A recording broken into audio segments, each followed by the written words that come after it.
السلام عليكم ورحمة الله وبركاته. معكم عبد الرحمن علي، مؤسس صفحة موبايلز.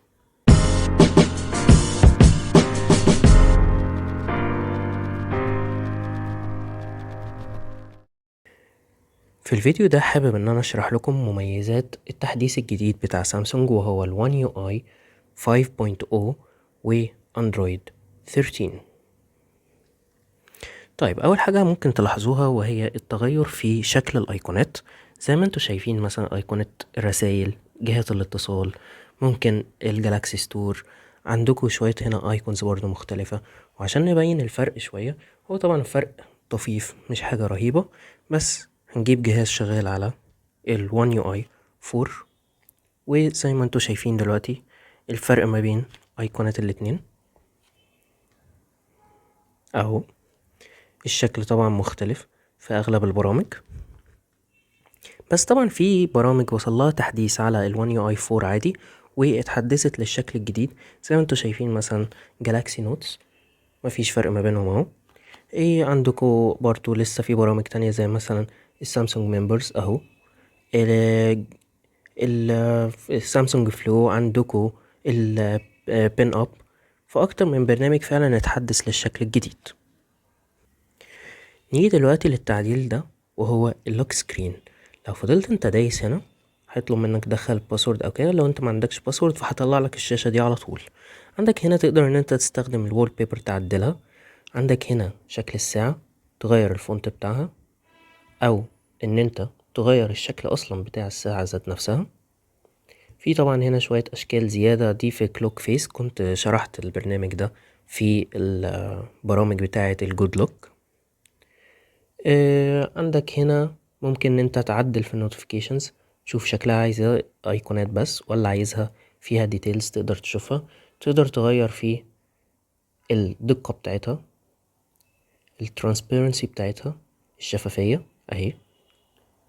والتكست كالر ريفرس ده هو عشان ايه؟ يظبطها مع الخلفية.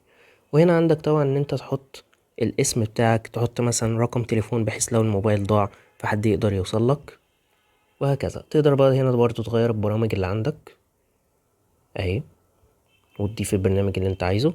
وبعد كده طبعا ما تنساش تدوس على done. وطبعا تعالوا نشوف ايه بقى الميزة الجديدة في الوول بيبرز. زي ما انتوا شايفين عندنا في اشكال جديدة في الوول بيبرز. ممكن تختار لون بس. في هنا السيرفيسز دي معروفة اصلا، اللي هي الدايناميك والجلوبال جولز، دول موجودين من زمان. والحاجات اللي انت ايه حملتها من الجالاكسي ثيمز. نيجي للميزة المحببة إلى قلبي، وهي لو أنت مشغل ال Always on Display بتاعتك إن هي تفضل باينة على طول. فتقدر إن أنت بتتحرك من ال Always on Display أول ما تشغل، تلاقيه بيعمل أنيميشن لطيف كده ما بين الساعة بتاعة اللوك سكرين والساعة بتاعة ال Always on Display. وطبعا تقدر إن أنت تغير الشكل بتاعك عادي، مفيش مشكلة. يعني احنا مثلا لو غيرنا دلوقتي الشكل وخلينا الشكل بتاع الساعة اللي هي بيبقى دي مثلا كده اهي، فاهي هقوم مشغل ال Always on Display. تلاقوا بقى الانيميشن بيبقى مواقعي اكتر، وبيبقى فيه شغل احلى فيه. وبما اننا جبنا سيرة الانيميشنز، فحابب اقول لكم ان الانيميشنز السنة دي بعد التحديث جامدة جدا الصراحة، وممتعة ومفيهاش اي مشاكل. زي ما انتوا شايفين السلاسة بتاعتها. طبعا ممكن ان احنا نقول ان مثلا عشان انا عندي الجهاز بتاعي 120 هرتز، فممكن تبقى شكل الانيميشنز افضل. بس انا حابب اقول لكم ان هي فعليا اتغيرت كتير قوي عن الاول. زي ما انتوا شايفين السلاسة بتاعة الانيميشنز. وطبعا مش بس في البرامج وفتحتها، لا، انت هتلاحظها كتير جدا في اي استخدام انت بتستخدمه للجهاز. لو فاكرين الميزة بتاعة ان انت كل ما هتحط خلفية الالوان بتاعتها تتاخد تغير لك الوان السيستم، فهي زي ما انتوا شفتوا دلوقتي. انا ارجع تاني بعمل كده، او بفضل دايس في اي مكان في الشاشة فاضي، وادخل على الوول بيبرز دي. بعد كده هدخل على الكالر هنا وافعلها. هتلاقي هنا دلوقتي ان انت تقدر تختار بيزك كالرز. عندك كالرز عادية هي جاهزة، او هنا برضو الوان جاهزة، او الالوان اللي جاية من الخلفية بتاعتك. طبعا الموضوع لطيف جدا. وطبعا ما تنساش ان انت ممكن تفعلها للايكونز بتاعه البرامج عندك. وانا حابب اقول لكم دلوقتي ان تعالوا نشوف الفرق ما بين ال One UI 5 وال 4. بصوا الفرق، هتلاحظوا في الايكونز ان شكلها بقى الطف بكتير عن الشكل القديم في الفور زي ما انتوا شايفين. والموضوع ده مدعوم لبرامج اخرى غير برامج كمان سامسونج لو لاحظتوا ده، على عكس الاول كانت برامج سامسونج بس اللي بتلاقيها باللون الجديد اللي انت عملته. برامج جوجل عادية اهي، هنا برامج جوجل اهي بدأت تاخد من الالوان بتاعة السامسونج اللي انت لسه حاططها من الخلفية او من اللون اللي انت اخترته من البيزك او ايا كان يعني. لسه مكمل معاكم على شاشة الهوم وعشان نشوف ايه الجديد.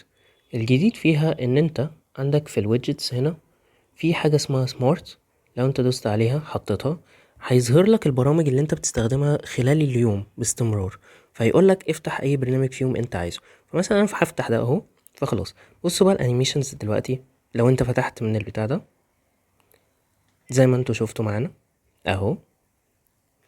وطبعا في حاجات جديدة وهي ان انت تعمل اكتر من ويدجت في نفس الايقونة زي كده، بس دي موجودة من زمان اصلا، يعني موجودة من ال One UI 4.1 واتحسنت اكتر. طبعا انت دلوقتي مثلا تقوم ساحب اي اهو اي ويدجت تحطه وتقوم فاضل دايس عليه وتحط ايه create stack. اول ما هتعمل create هيقولك بقى ضيف انت حابب تضيف ايه، فهضيف مثلا الساعة. ضيف تاني ممكن تedit فاهو تضيف تاني ايه مثلا هحط انا دي اهي. بعد كده تعالوا نشوف اهو ادي التلاتة اللي انا اخترتهم. لو دوست على اي واحد وطلعت منه برضو نفس الانيميشن زي ما شفنا. نبدأ ندخل بقى في السيتنجز بتاعة الموبايل ونشوف ايه التغييرات اللي فيها. زي ما انتوا شايفين الاول ان في ايقونة هنا جديدة اسمها connected devices او الاجهزة المتصلة. هنا اتنقل فيها الكويك شير بتاع سامسونج مشهور. لو انت عندك البودز هتلاقي هنا الاوبشن بتاعها، هتلاقي الكونتينيو الابس على التابلت ودي كنت شرحتها قبل كده. عندك سامسونج ديكس لو انت الجهاز بتاعك بيدعمه هتلاقيه هنا. السمارت فيو، اللينك تو ويندوز ده بتاع مايكروسوفت اللي هو اصلا بيبقى موجود هنا فوق عندنا اهو. تمام. والجالاكسي ويرابل بتاع الساعات والسماعات اي حاجة اكسسوارز خاصة بسامسونج. سمارت ثينجز عندك اندرويد اوتو بتاع العربيات. طيب عندنا ايه تاني؟ عندنا هنا المودز والروتينز، وده برضو جديد ان هو دمجوا الروتينز بتاعت سامسونج بيكسبي روتينز وده كنت شرحته قبل كده. والمودز اللي هي بتاعت ان انت مثلا لو نايم او غيره ان هي تفصل برامج معينة او تقفل حاجات معينة على الموبايل. هنيجي للمودز هنا عشان اوريكم بس مثال. مثلا انت عندك هنا في السليب لو انت هتدخل تنام فهتحدد انت الوقت بتاع النوم بتاعك والالارم بتاعك اللي هيصحيك امتى بالظبط. هنا بعد كده بقى بتشغل دونت ديسترب ده عشان ما يجيلكش اي مكالمات اي حاجة تزعجك، بس ممكن انت تحدد بعض الناس المعينين اللي انت حابب تحطهم ان لو المكالمة بتاعتهم جت توصل لك عادي بدون اي مشاكل، او النوتيفيكيشنز بتاعت الابس. طيب نيجي لحاجة جديدة برضو عندنا وهي الديجيتال ويل بينج. عندك هنا في اوبشن بتاع السماعة، هو نزل لي من ال One UI 4.1 تقريبا اهو. بيظهر لك انت بتستخدم السماعة قد ايه في اليوم، الاستهلاك بتاعك هل هو كويس منطقي. وهنا برضو في شوية معلومات عن ان انت ازاي تستخدم السماعة بدون اي قلق وبدون اي خوف. نيجي برضو هنا للديفايس كير. طبعا كالعادة الديفايس كير زي ما انا قلت لكم كتير ان سامسونج لما بتبقى مزنوقة في ابديت جديد فاحنا بنعمل ايه؟ بنحدث فيه الديفايس كير. هتلاقوا هنا اوبشن جديد اسمه المينتنانس مود وده كنت عملت عليه انه بوست ان هو موجود بس لاجهزة الفلاجشيب. وهو ان انت لو جهازك حابب ان انت تسلمه في مكان بيتصلح فيه تشغل ده ومحدش هيقدر يوصل لأي رسايل أي مكالمات أي صور عندك على الجهاز بتاعك أي بيانات محدش يقدر يوصلها غير لما تشغل انت الكود تاني. في عندنا برضو هنا اوبشن جديد اسمه الاوتو اوبتمايزيشن، وده لو الجهاز بتاعك فيه اي مشكلة انا انصحك ان انت تشغل الاوبشن ده، عشان لو جهازك فيه اي مشكلة الموبايل بتاعك هيرستر اوتوماتيك عشان يحل المشكلة دي بدون اي تدخل منك. طيب نيجي برضو الميزة كمان، لو انتوا فاكرين ميزة الرام بلس، فانت دلوقتي تقدر تفصل ميزة الرام بلس. ودي ميزة الرام بلس زي ما قلنا ان احنا بناخد مساحة من الموبايل بيحولها الرام. لما انت تخلص الرام بتاعت الموبايل بتاعتك او الموبايل يبقى محتاج مساعدة، الرام دي بتفتح فان هي تزود لك سرعة الجهاز. طبعا زي ما قلت قبل كده ان انت لو جهازك فوق الستة جيجا بايت رام فانت مش محتاج الميزة دي اصلا. انما مثلا انا عندي هنا على التابلت الرام بتاعته 4، فانا بضطر ان انا استخدمها عشان تحدث لي الجهاز ويفضل شغال بدون اي تهنيج وبدون اي تعليق، وفعلا جايبه الصراحه نتيجه كويسه جدا. نيجي لميزه السكيورتي والبرايفسي. عندنا الاوبشن بتاعها دلوقتي هتلاقي شكلها مختلف طبعا عندك. هتعمل سكان بيشوف هل انت عندك حاطط لوك سكرين ولا لا، حاطط اكاونت عندك، مشغل فايند ماي موبايل دي عشان طبعا لو الموبايل بتاعك لا قدر الله اتسرق منك تعرف هو فين. عندك السكيورتي، الابديتس، برايفسي. طبعا انت بتعمل سكان وبتشوف لو ظهرت لك مشكلة فانت هو بيقوم مديك على طول الحل بتاعها، انك خد اعمل الحل ده عشان تحل مشكلتك. دلوقتي تقدروا توصلوا هنا للبصمات من خلال السكيورتي الجزء الصغير ده. عندنا سامسونج باس اللي بتحفظ عليه الارقام السرية بتاعتك، بطاقاتك بتاعت البنك، الباسوردات بتاعت الاكونتات بتاعتك كلها. والسكيور فولدر طبعا كلكم عارفينه، المجلد الآمن. برايفت شير دي عشان لو انت عايز تبعت لحد حاجة في برايفتلي يعني في لينك. وطبعا انستول دي اللي هي بتاعة الاي بي كي، لو انت تشوف مين البرنامج اللي بتحمل منه اي بي كيز دايما. واذر يعني في حاجات شوية هنا حاجات ما بس مش هتفيدكوا كتير. في عندنا برضو ميزتين جداد وحلوين جدا، وهما هنا تدخل الأول في السيتنجز عند الادفانسد فيتشرز، تدخل على اللابس، وهما السوايب فور بوب اب والسوايب فور السبليت سكرين. ايه الفكرة بتاعتها؟ ان انت من طرف الشاشة هنا لو عملت كده هتخلي البرنامج بتاعك عايم في الشاشة بالمنظر ده.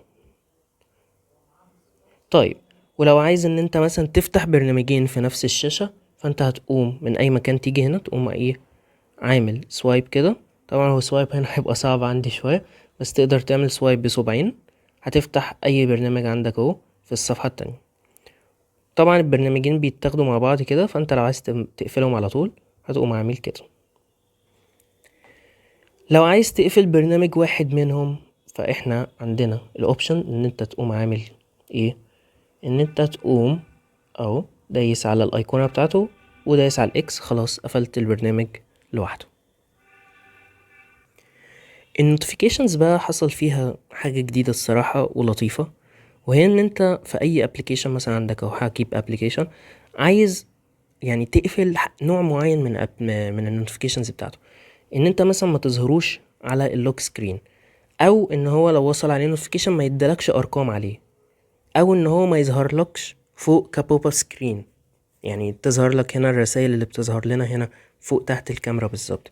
ممكن ان انت تتحكم في الشكل بتاعه او ان انت تقفلهم خالص وخلاص. دي كانت ميزة من ضمن المميزات الجديدة في الوان يو اي 5، كنت نزلت عنها بوست.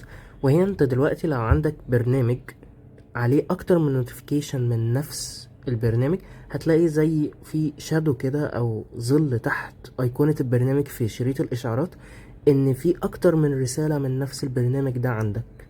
برضو جوه النوتيفيكيشنز دلوقتي عشان لو الناس استغربت فين الاشكال اللي بتبقى حوالين الشاشة، فانت هتلاقيها هنا في اهي نوتيفيكيشن بوب اب ستايل، هتدخل هتلاقيها اهي عندك ان انت تشغلها لكل الابس.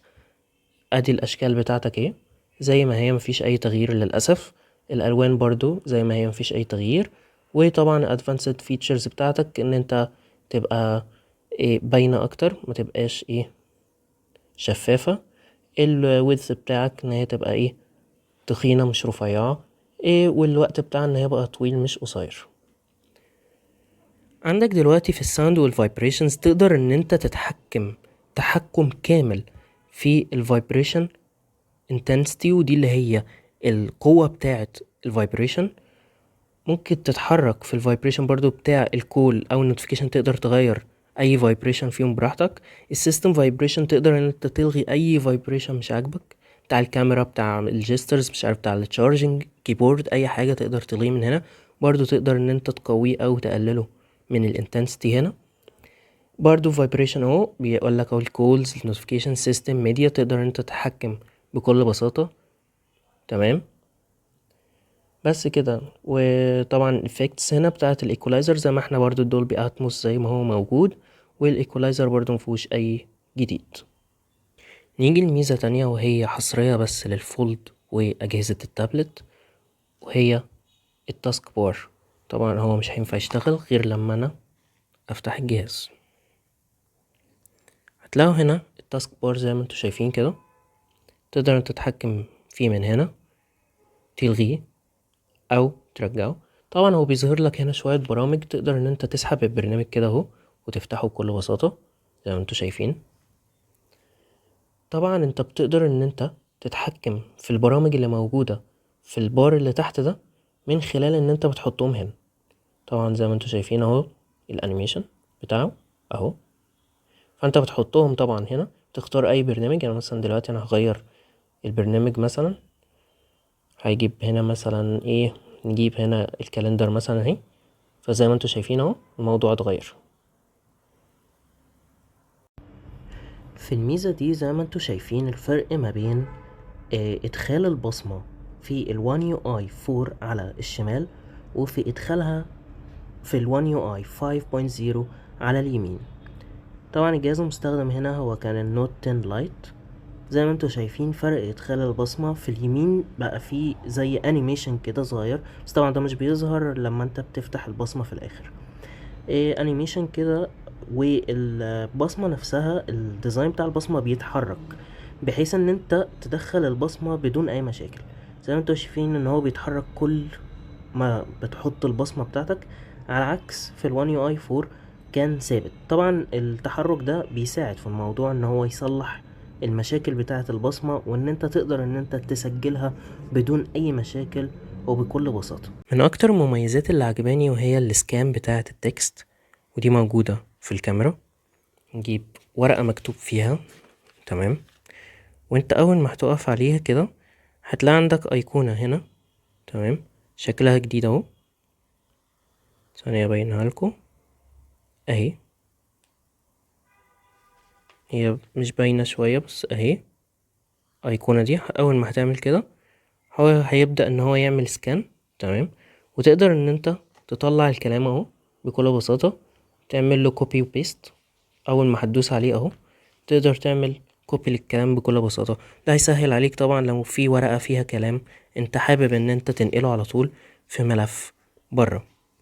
بالمناسبة برضو موضوع السكان بتاع التكست ده تقدر تلاقيه في الكيبورد، فانت تقدر ان انت تعمل سكان على طول للكلام وتقوم نقله دايركت على طول من الكيبورد على السيرش بتاعك اللي انت قاعد بتعمل سيرش فيه على طول، او بتعمل كوبي بيست دايركت.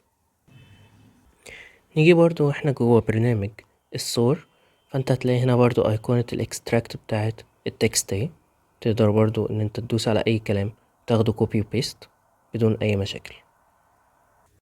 ميزة جديدة وصلت برضو للأجهزة اللي مش بتدعم الووتر مارك أو العلامة المائية في الكاميرا، والأجهزة اللي بتدعمها فهيتحسنت أكتر. احنا بندخل هنا في إعدادات الكاميرا، بعد كده في الووتر مارك أهي أو العلامة المائية. لما هتشغلها دلوقتي هتلاقي إن أنت تقدر تحط اسم الجهاز، وبتقدر هنا إن أنت تعدله بكل بساطة، أو إن أنت كمان تحط الوقت والتايم بتاع إيه أهو زي ما انتوا شايفين. التايم بتاع الوقت اللي انت صورت فيه الصورة دي، وتقدر ان انت تلعب في الفونت كمان او تغير المكان بتاع الحاجة دي. وبرضو عشان نجرب اهو هنصور اي صورة. طبعا هنا بياخد وقت عشان في ضلمة، فدي اللي هي النايت مود. وادي الصورة هتلاقوا عليها ايه ادي الموديل والتاريخ والساعة. برضو من بعض المميزات الجديدة اللي حصلت هنا ان في الايديتنج عندك تقدر ان انت تعمل edit الستيكرز دي، ان انت تقدر تضيف اي صورة انت حابب تعملها وتحطها كستيكر. مثلا انا هاخد مثلا ايه اهو، مثلا عندنا دي زي ما انا ما عملت لما كنت بقول لكم ان اتنصب علينا في ايقونة الاتصال ولا لا. عملت ايه؟ انا بكل بساطة بعمل edit على الموبايل اهو، مختار انا السناب تو شيب دي، بحدد الشكل اللي انا عايزه وبسيبه هو بيحدده. بعد كده بقوم دايس على next. ادي الشيب، انا ممكن اعمل له خلفية اهو، او انا مش حابب اعمل له، خلاص مفيش مشكلة، بتخليها اقل حاجة، تعمل done. ادي الايقونة اهي، تقدر ان انت بقى تستخدمها في اي وقت اهي، بقت نزلت هنا عندك تقدر تستخدمها في اي. طب لو انا مش عايزها تقوم دايس عليها اهي، تعمل لها delete، خلاص كده ايه هتتشال من عندك. الحاجات الجديدة برضو في برنامج الكولز وهو الباك جراوند، واللي هي دلوقتي بقى فيها اشكال جديدة زي ما انتوا شايفين. اللون الجديد ده ما كانش موجود الاول، وهنا الاشكال برضو اختلفت. وطبعا عندكم هنا علامة البلس، تقدروا تضيفوا اي فيديو عندكم للاستخدام كخلفية للكولز. وبرضو زيادة على ذلك انت تقدر دلوقتي تعمل لأي كونتاكت عندك تعمل له باك جراوند مخصوص ليه بكل بساطة من خلال الايديتنج بتاع المكان بتاع اسمه يعني. زي ما انتوا شايفين اهو، بعمل ايديت لأي كونتاكت، هتلاقوا هنا تحت الكول باك جراوند، ان انتوا تقدروا تختاروا له كول باك جراوند لوحده على عكس باقي الكونتاكتس اللي عندك في الموبايلات. ميزة جديدة نزلت جوه برنامج بيكسبي فويس، وهي ان انت دلوقتي تقدر تتحكم بصوتك في ان انت يرد على المكالمة او يلغي المكالمة، ممكن في التايمر كمان او في الالارم. طبعا هما دول 3 برامج اللي هما شغالين بس. وعشان تصدقوني يوم ما قلتلكوا ان احنا اتنصب علينا، زي ما انتوا شايفين هنا ايقونة الفون هي الايقونة الجديدة، مش نفس الايقونة القديمة اللي هي عندنا يعني. برضو الايقونة اللي هي الخضرة، لو فاكرين ان انا اتكلمت عليها، ثانية واحدة اوريها لكم اهي. وهي الايقونة دي الايقونة اللي عندنا دلوقتي بعد التحديث، مع ان هي دي الايقونة اللي المفروض ان هي كانت ايه نزلت لنا، لان هي زي ما انتوا شايفين برضو هنا موجودة اهي جوه بيكسبي بالشكل الجديد. ميزة جديدة برضو محدش كتير اتكلم عنها، وهي البيكسبي تكست كول، ودي بتجيبها من جوه برنامج الفون ذات نفسه اهو. زي ما انتوا شايفين تاني هنرجع فون، تدخل على السيتنجز هنا تلاقيها اهي. الميزة دي للأسف هي مدعومة باللغة الكورية بس. الميزة دي عبارة عن ايه؟ عبارة عن ان انت لو بتكلم حد وانت مثلا في ميتنج مش قادر ان انت تتكلم بصوتك، فانت مثلا هتلبس سماعة تسمع هو بيقول ايه، وهتكتب له انت حابب تقول له ايه، وبيكسبي بكل بساطة هيترجم الكلام اللي انت كتبته ده وينطقه له بصوته. من المميزات اللي جديدة برضو اللي اتضافت في الابديت، ان انت لو مش عارف ايه اللي شغال في الموبايل او ايه بيسحب من البطارية او هكذا، فانت هتيجي هنا في الريسنت ابس، هتلاقي عندك هنا الرقم الجديد ده. الرقم ده اول ما انت هتدوس عليه هيقول لك ايه البرامج اللي شغاله. هنا مثلا بيقول لي السامسونج كابتشر، هنا ده انا شغال عشان انا دلوقتي بعمل فيديو، انما السامسونج ميوزك ده شغال في الخلفيه، هو مش باين قدامي وانا ما اعرفش، البرنامج هنا عندي مش في ريسنت ابس. ففعليا البرنامج ده شغال وبيسحب من البطاريه ومن الرامات بتاعه الموبايل. فاول ما هدوس عليه ستوب هنا كده خلاص البرنامج ده وقف وانتهى كده. اعمل دن، بس خلاص هو قفله كده خلاص. فاكرين من ايام ال One UI 1.0 المشاكل المعتادة اللي الناس كانت بتتكلم عليها، ان انا الموبايل بتاعي يا جماعة مش لاقي غير شبكتين، ايه المشكلة؟ ده عيب ايه؟ عيب في سامسونج مش لاقية الشبكات. ويوميها حليت انا المشكلة دي ببرنامج كنت جبته ووريته للناس، ان هو بيظهر اكتر من شبكة وتقدر تعمل كونكت عليها. وكانت المشكلة كلها الفكرة كلها ان انت هو بيعرض لك اقوى شبكتين. طيب دلوقتي سامسونج اخيرا يعني ربنا كرمها، وفي الوان يو اي 5.0 طلعت الميزة دي على الوش الارض، واهي عملت الانتليجنت واي فاي، ان انت اول ما هتدخل عليه اهو في الاوبشنز بتاعته انت تقدر اهو زي ما انتوا شايفين اظهر لي اكتر من شبكة موجودة عندي في المنطقة، على عكس الشبكتين اللي هو كان ظاهرهم ايه، كان هو ظاهر دي اهي الشبكة اللي هي بتاعتي، والشبكة التانية اللي هي السي ار دي. دلوقتي هو ظاهر لي اكتر من شبكة، بيقول لي الشبكات دي حواليك في المدى ده. ادي الشبكة دي عندي البعيدة خالص دي. فزي ما انتوا شايفين الاداء بتاع الشبكات دي مش كويس، وهو حاططهم اهو في الورست، وفي باد في جود في بيست. فزي ما انتوا شايفين كده، فعشان كده منطقيا مش هتلاقي عندك في الواي فاي غير الشبكتين اللي ثابتين ومستقرين، ولو انت شبكت عليهم مش هتواجه اي مشاكل في جهازك. وطبعا زي ما في مميزات لازم يبقى في عيوب. زي ما انتوا شايفين ان الاوبشنز دي اصلا مش شغالة، مش بتظهر اي حاجة للأسف. برضو ده مفيش اي اوبشنز ظاهرة اصلا. فاكيد هي هتتحل طبعا في تحديث جاي ان شاء الله يعني. نيجي لاخر ميزة هتكلم عليها، لان هو للاسف خلاص مميزات خلصت، مفيش اي جديد تاني غير شوية مثلا ثبات في الاداء. الحرارة قلت شوية في لما بتيجي تلعب الجيمز التقيلة. فالميزة الاخيرة معانا وهي ان انت دلوقتي تظهر ال الاسماء بتاعت البرامج هنا عندك اهي، لان دي ما كانتش بتبقى موجودة قبل كده. انت ممكن دلوقتي التاتش اند هولد، او ان انت تتاب بس، واهو ان انت تظهر الاسماء بتاعة البرامج جوه الادج سكرين اللي عندك. وبكده يكون الفيديو انتهى. اتمنى يكون عجبكم. تنسوش اللايك والسبسكرايب والمشاركة مع زمايلكم عشان يعرفوا كل جديد. اشوفكم في فيديو جديد ان شاء الله. مع السلامة.